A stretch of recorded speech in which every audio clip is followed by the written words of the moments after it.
ismaqal iyo daawasho wanaagsan saaxiibayaal halkani waa janalka dabagalka wararka waa 14ka bisha saddexaad sanadka 2021 qodobada ugu doorkaroon warkeennana waxaa ka mid ah dowladda Kenya oo ka baxday kiiska dacwadda badda Soomaaliya ee maxkamadda ICJ maxay yihiin qodobada raqiista ah oo Kenya ku doodayso in dib loogu dhigay kiiskani guddiga Soomaaliya ee kiiska badda oo kulan degdeg ka leh go'aanka Kenya go'aankii taariikhiga ahaa ee madaxweyne Xasan Sheikh oo guushiisu ay soo dhawaatay madaxweyne Farmaajo oo shuruud ku xiraya ka qaybgalka shirka xalane shir u dhaxeeya Axmed Madoobe Saciid Dani iyo musharaxiinta mucaaradka oo ka furmay xirada xalane maxaa lagu macneeyay hubkii cusla ee Saciid Dani kala soo degay Muqdisho Kenya Niger iyo Tunisia oo diiday qaraarka UN-ka ee Soomaaliya amnigeeda ay kula wareegayso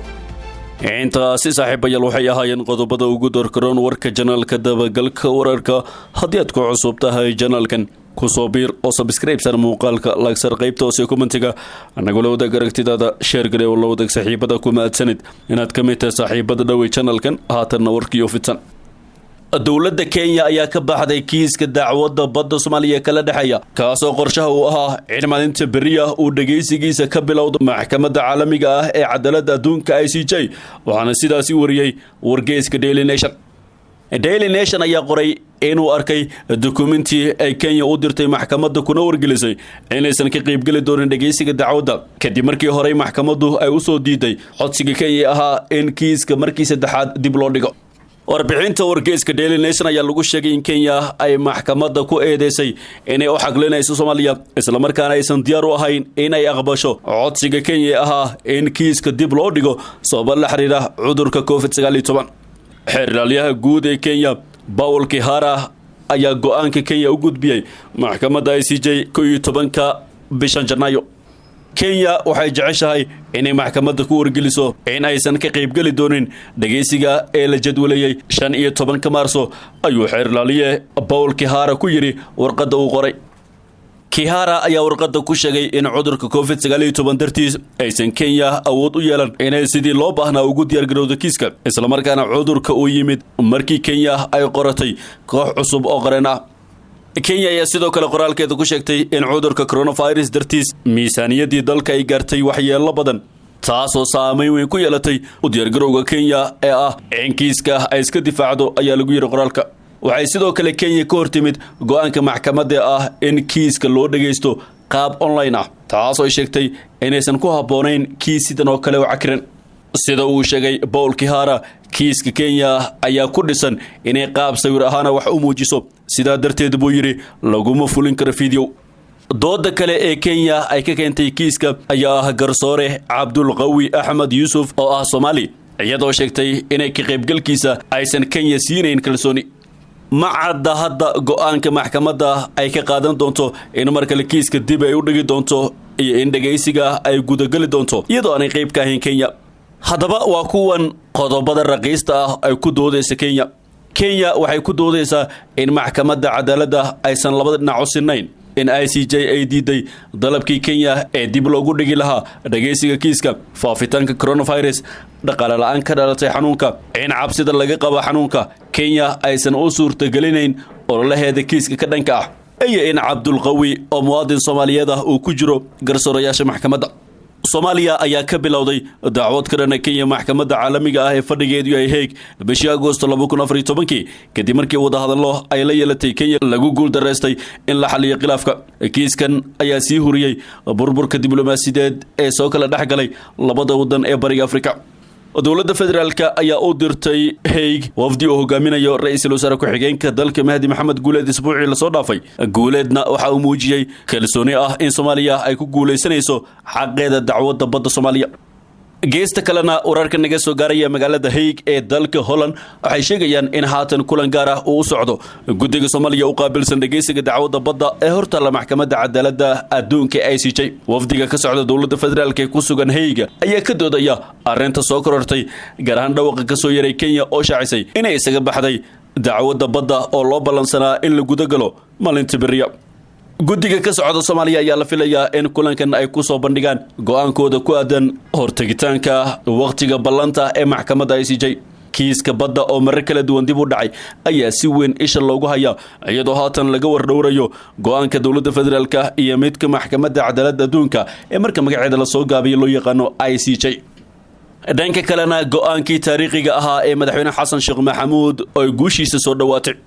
madaxweynihii hore ee Soomaaliya mudane xasan sheekh maxamuud ayaa 24 Agoosto 2014 qaatay go'aan taariikhi ah iyada oo Soomaaliya ay si rasmi ah ugu gudbisay maxkamadda ICJ dacwad ka dhan ah Kenya oo isku dayaysa inay qaadato qayb ka mid ah dhulbadeedka Soomaaliya.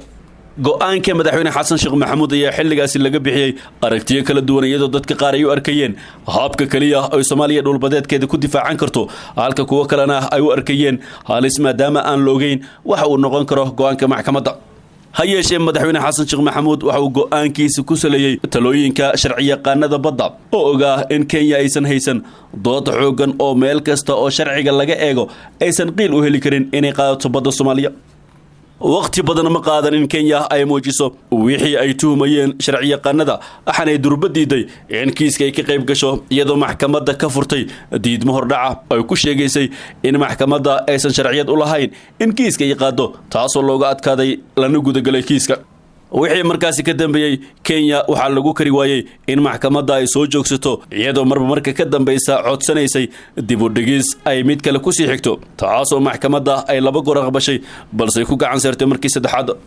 ugu dambeyn Kenya ayaa 15 bishan si rasmi ah u muujisay tuhunkii muddo laga qabay ahaa inaysan diyaar u ahayn in lagu kala baxo maxkamadda cadaaladda waxaanay si rasmi ah uga baxday gebiyaanba kiiska iyadoo adeegsanaysa dhowr cudurdaar oo lagu qoslo.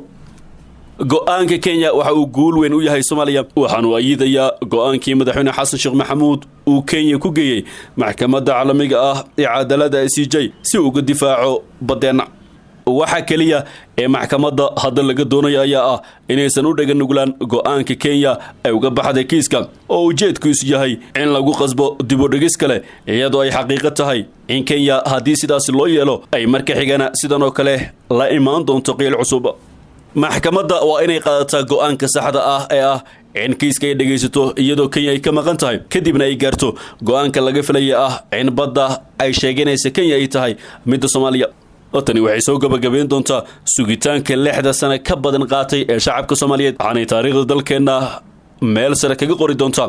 go'aankii dhiiranaanta lahaa ee mudane xasan sheekh maxamuud uu Kenya ku geeyay maxkamadda ICJ. dhanka kalena farmaajo ayaa shuruud ku xiraya shirka xalane sida ay ogaatay warbaahinta madaxweynaha waqtiga uu ka dhamaaday Maxamed Cabdullaahi Farmaajo ayaa diidan shirka xalane oo uu ku xiray shuruud ay kala shaqeynayaan qaar ka mid ah madax goboleedyada. madaxweynaha ayaa doonaya in shirkaasi uu ka dhaco madaxtooyada Soomaaliya isagoo tagista xalana u arka mid la wacaysa sumcadiisa kadib markii ay sidaasi dalbadeen Siciid Dani iyo Axmed Madoobe.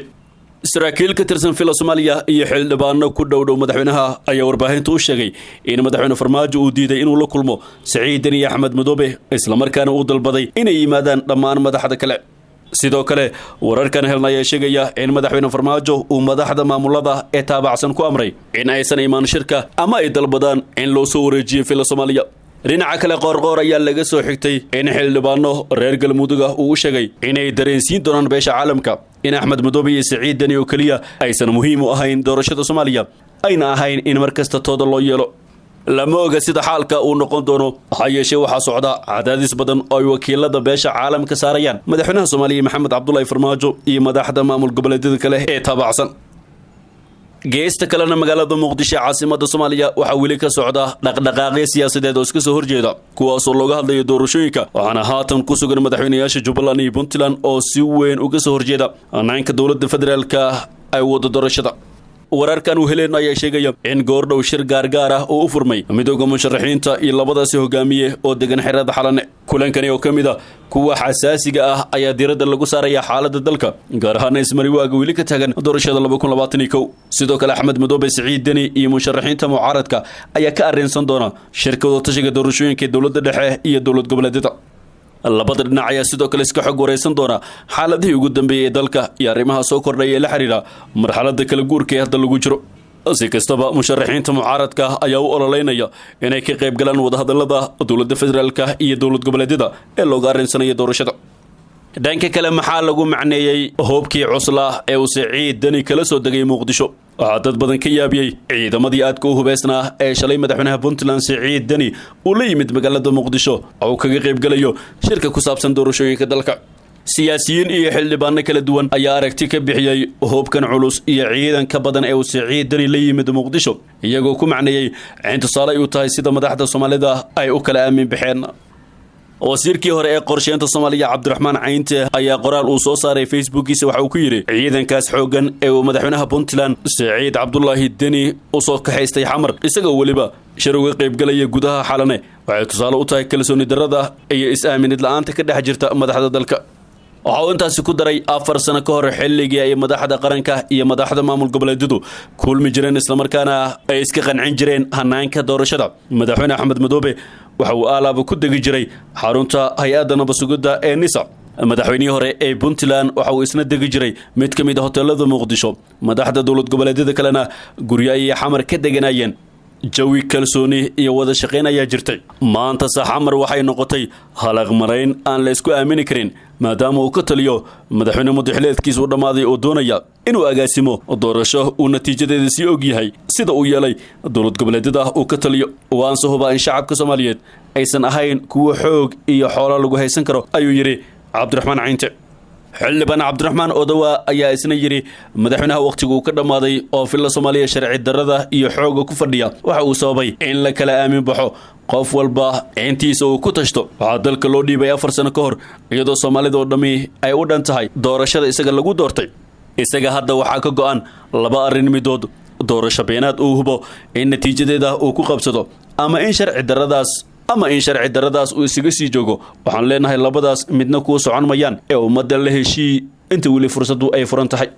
sidoo kale xildhibaan Mahad Salaad ayaa isna qoraal uu soo dhigay waxa uu ku yiri marka laga aamin baxo ummaduna ku aragto inaad cadow ku tahay qof walba waxa uu heli karo inuu garabka ku soo qaato si uu isaga ka ilaaliyo waa sunna rabbaani ah ugu dambeynna dalalka Kenya Niger iyo Tunisia ayaa diiday qaraarka UN-ka ee Soomaaliya amnigeeda ay kula wareegayso golaha amniga ee qaramada midoobay ayaa jimcihii meel mariyay qaraar lagu kordhinayo waqtiga howlgalka nabad ilaalinta midowga Afrika ee Soomaaliya ilaa bisha December 2021 waxaana ugu baaqeen maamulada Soomaaliya inay qabtaan doorashooyinka aan dib u dhac lahayn qoraalka oo ka koobnaa 13 bog ay soo diyaarisay Britain ayay si aqlabiyad la ku ansixiyeen 15 xubnood ee golaha sida ay sheegeen ila diblomaasiyadeed qoraalka oo loo wada qaatay si wada jira waxa uu fasaxay midowga Afrika in uu sii wado howlgalka ciidankiisa jooga Soomaaliya ilaa dhamaadka sanadka iyadoo loo igmaday yareynta qatarta kooxaha xaq jirka si loo suurtageliyo xasilooni federal madax banaani iyo midnimada Soomaaliya golaha amniga ee qaramada midoobay oo UNSC loo soo gaabiyo oo hay'adda ugu awoodda badan UN-ka ayaa sheegtay in ujeedkeedu yahay in amaanka lagu wareejiyo maamulada Soomaalida iyadoo ujeedku yahay in Soomaaliya ay hoggaan u noqoto amaankeeda sanadka 2021 ayna gaarto mas'uuliyad buuxda dhamaadka 2023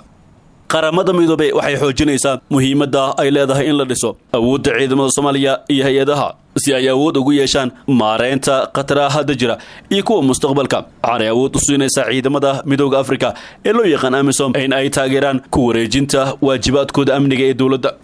golaha ammaanku waxa uu soo dhaweeyay horumarka ilaa iyo hadda la gaaray laakiin waxa uu kala carabka ku adkeeyay qatarta degdegta ah ee uga imaanaysa Al-Shabaab iyo kooxaha kale ee xaq jirka ah sida ku cad qaraarka UN-ka golaha ammaanku waxa uu soo dhaweeyay horumarka ilaa iyo hadda la gaaray laakiin waxa uu kala carabka ku adkeeyay qatarta degdegta ah ee uga imaanaysa Al-Shabaab iyo kooxaha kale ee xaq jirka ah sida ku cad qaraarka UN-ka xubnaha golaha ayaa soo dhaweeyay sida ay dawladda uga go'an tahay inay si wada jira ula howlgasho AMISOM si Soomaaliya ay u hesho ammaanka aasaasiga ah laakiin waxa ay yiraahdeen Soomaaliya wali awood uma lahan in mas'uuliyad buuxda ay iska saarto nabadgelyadeeda iyo hoos u dhigidda Al-Shabaab iyo kooxaha kale hubeysan ka soo horjeeda dawladda dhismaha iyo nabad waarta ayna u baahan tahay sida darteed in la sii wada iskaashiga gobolka kan caalamiga ah iyo taageero Britain ayaa cadeysay in ay adag tahay in la soo gabagabeeyo howlgalka AMISOM sabab la xiriira khilaafaadka bishii la soo dhaafay u dhaxeeyay wadamada reer galbeedka iyo xubnaha Afrikaanka ah ee golaha ay ku jiraan Kenya, Niger iyo Tunisia kuwaas oo xitaa London ku qasbay inay dib u dhigto codeynta 15 maalmood su'aasha ku saabsan maalgelinta ciidamada midowga Afrika ee loo yaqaan AMISOM ayaa kamid ahayd qodobadii la isku hayay kadib markii lagu dhawaaqay natiijada cod bixinta Niger waxay soo saartay iyadoo ku hadlaysa magaca dawladaha xubnaha ka Afrika bayaan dheer oo xasaasi ah oo ku saabsan sida wadahadalada ay u qabatay Ingiriiska oo ay sheegtay inay iska indhatireen qaar kamid ah tabashooyinkooda Soomaaliya waxay dib uga dhacday waqtigii loo qabtay inay ku qabsoonto doorashada ugu dambeyn 8 Febraayo xilligaas oo dhici lahaa madaxweyne Maxamed Cabdullaahi Maxamed taas oo xiisad dastuuri ah ka dhaxdhalisay mucaaradka maamulada iyo dowladda federaalka. Farmaajo iyo shanta hogaamiye goboleed ee Soomaaliya waxay gaareen heshiis 17 Sebtembar 2020 kaas oo meesha ka saaray ballanqaadkii Farmaajo ahaa doorasho hal qof iyo cod, laakiin loo soo bandhigay waddo midaysan oo lagu qaban karo doorasho inkastoo fulinteeda ilaa hadda ay isku mareelayeen dhinacyada. gudaana saaxiibayaal waa naginta warka janalka dabagalka wararka haddii aad ku cusub tahay janalkan ku soo biir oo subscribe saar muuqaalka laagsaar qaybta hoose commentiga nagu la wadaag aragtidaada share garee oo la wadaag saaxiibada ku mahadsanid inaad daawato warkan mid ka xiga intaan ku kulmi doono nabadgelyo.